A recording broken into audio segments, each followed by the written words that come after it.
How's it going, guys? It's Jayton, otherwise known as Booby.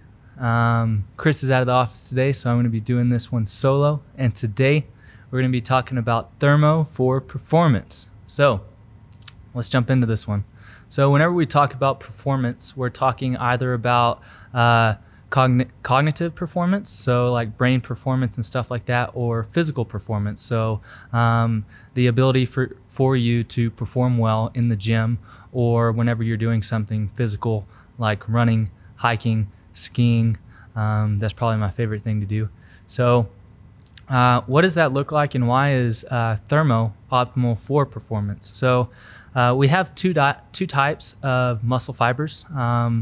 Type 1, which is the slow oxidative muscle fibers. So these are the muscles that you're using whenever you're standing, walking, or kind of just, they're like the stabilization muscles that you use throughout the day. And these mainly use fat as a fuel source. So they're mainly going to be oxidizing lipids for fuel.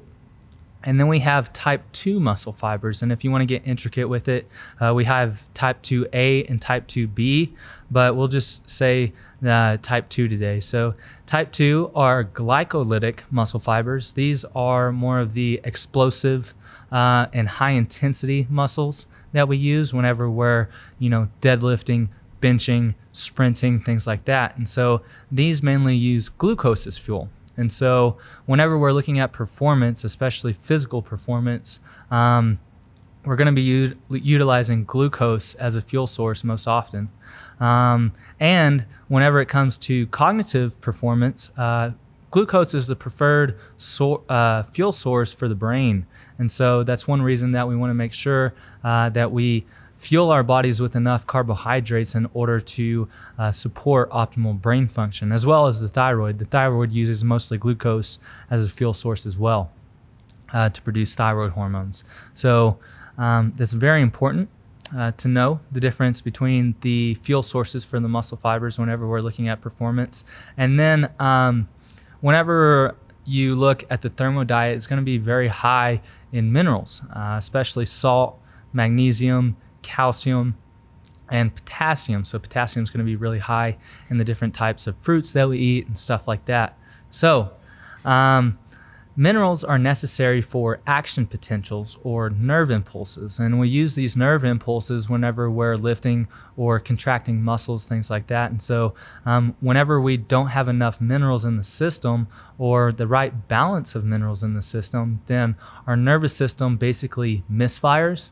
And so it's not going to be working at the optimum capacity that it could whenever we supply it with sufficient minerals to perform well. So potassium is high in fruits. We get plenty of sodium from salt, and then calcium from different dairy sources. And then magnesium is very dense in things like dark chocolate, avocados, things like that, as well as milk. Milk is actually a very good source of magnesium as well. So just kind of like the more staples in the Thermo Diet are going to be very high in different minerals that are going to provide your nervous system with the electrolytes and the minerals that it needs to function optimally. And then glucose. So whenever we look at performance, we want more energy in the muscle cells. So if there's more energy in the muscle cells, we can create more power output. And then we also have better recovery and better muscle protein synthesis and things like this. So glucose actually creates more ATP than something like ketones, for example. So whenever we look at the amount of ATP that comes out of mitochondrial respiration of either ketones or glucose, glucose produces around 36 ATP per molecule, where ketones produce around 22 molecules of ATP per molecule of ketones that are oxidized through the mitochondrial respiration process. And so if we supply our muscles with adequate glucose, then we're going to allow for adequate energy supply to be made for that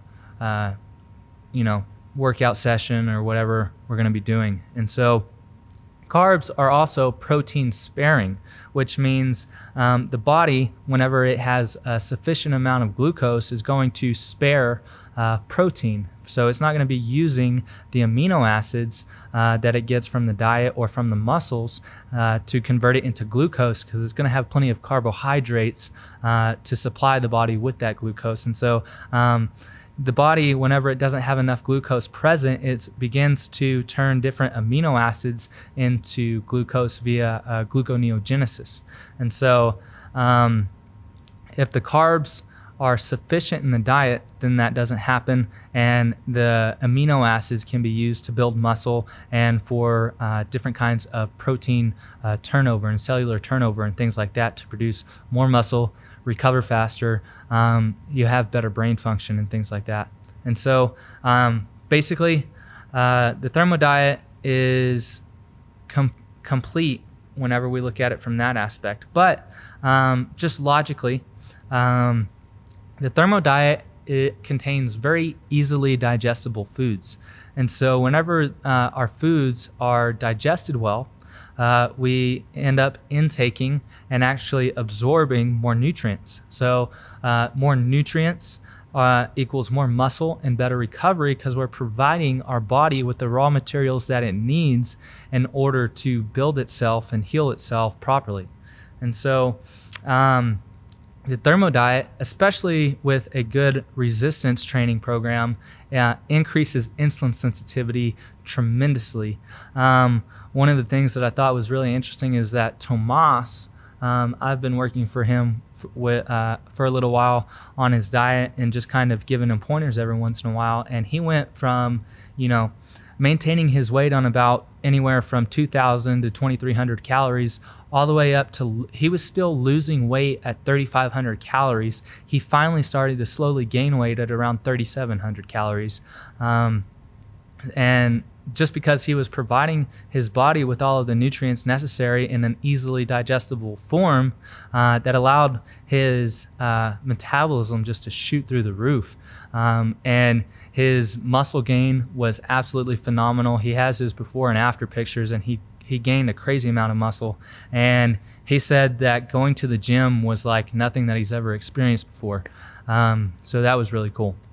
And then the Thermo Diet is very antagonistic. So it's basically it fights stress. So carbs and salt lower the stress hormones, which are very catabolic. So these stress hormones like cortisol, estrogen, aldosterone, all of these are very catabolic. So they're going to be breaking the body down and causing it to be very,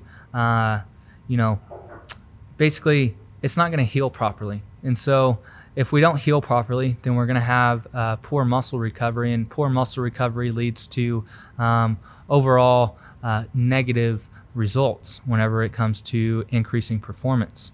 And so whenever we allow our body to have sufficient carbs and salt, we're going to lower those stress hormones and raise the protective, more anabolic hormones like testosterone, DHT, growth hormone. What's interesting is that the Thermo Diet, we recommend a higher glycine intake through things like bone broth, collagen, gelatin, and glycine is actually extremely beneficial for GH production or growth hormone production. So you're going to actually have a better hormonal response from your workout whenever you have a high glycine intake, because it's going to help with that growth hormone production. And so whenever we raise these protective hormones, these more anabolic steroid hormones, then we're going to have more mass, we're going to have more power output and more strength. So that's something to look forward to whenever you get, whenever you're deep into thermo, your performance goes through the roof and you start gaining strength like never before. That's something that I've been able to find extremely beneficial while being on the Thermo Diet. So whenever it comes to supplementation on the Thermo Diet, anything that's going to increase energy output in the cell from the mitochondria is going to be pro performance. And so things like creatine. So creatine is actually going to increase the amount of ATP production that's happening in the cell. That's why it's correlated with more power output and muscle mass, is because you have more energy in the cell to create more order, to create more structure, and heal faster. And it's also going to allow for, so whenever we're in this anabolic state, it allows for more proliferation of the muscle cells, so more dividing of the muscle cells, and then they're going to kind of fuse together, if you will, whenever we have those micro tears from resistance training, and allow for optimal recovery. And so creatine is actually going to help with that by allowing the muscle cells to create more energy. And so ashwagandha is also another very good supplement to supplement with. Ashwagandha has actually very interesting clinical studies with trained athletes and their increase in strength, power output, and testosterone levels. So ashwagandha would be a very good one to lower the amount of stress that results from resistance training. And then magnesium. So magnesium is actually very hard to get in the diet. You can get it in the Thermo Diet, but I think that most of the food that, especially with like soil degradation and things like that, I think magnesium is very deficient in most diets. So supplementing with a little bit of a good magnesium supplement is going to be necessary, especially if you're resistance training and you're more on the athletic side. So a good magnesium glycinate supplement would be very good, or glycinate, if you will. And then vitamin D would also be a good supplement to use. So vitamin D is actually a pseudohormone. So it's not actually a vitamin, it's a hormone that's synthesized from cholesterol in the skin. And then from there, it helps with steroid hormone synthesis. So if we're deficient in vitamin D, then we're not gonna have enough steroid hormone production, and then therefore it's gonna be really hard for us to gain muscle and things like that. So making sure that we have plenty of vitamin D in the diet and we're getting plenty of sunlight is going to allow for optimal recovery and allow us to build more muscle in the long run. And then glycine, again, through things like bone broth, collagen, gelatin, is going to be very good for growth hormone production. And then that growth hormone production is going to allow for better recovery in the long run. And then choline. So choline is actually going to help lower estrogen levels. It actually methylates estrogen. So it donates a methyl molecule to the estrogen molecule and renders it inactive. And then from there, it's basically taken out of the system and passed out through, feces or urine.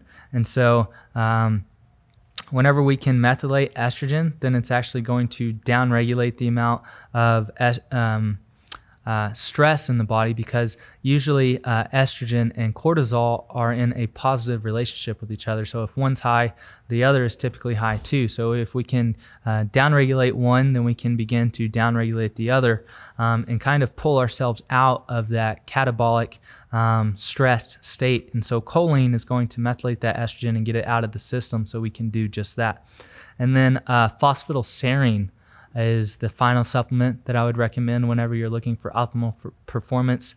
There's some really interesting studies on athletes with phosphatidylserine showing that their performance increased tremendously. Their time to exhaustion was extended by, I think, 20 to 25% in some cases, which is significant whenever you're a high-level athlete and looking to gain an edge over your competitors. So phosphatidylserine would be really good to use in the long run. But that's really all I have today. I do have some information over some of these supplements on the YouTube channel for Umzu. So if you want to go check that out, you can. Make sure to check out thermodiet.com. There's all kinds of resources on there. We're putting these podcasts on there now too. You can go on there and take the body type quiz if you haven't done that yet. Make sure to go in there and put your email in and get your results after you take the quiz. Make sure to get into the Facebook group. So we have over 1,400 people in that group that are absolutely killing it on Thermo. We have some really interesting testimonials in there, and people that are just killing it in life using Thermo to fuel themselves. So make sure to get in there and check that out. Make sure to tell them Booby sent you, and I'll talk to you next time. Thanks for listening.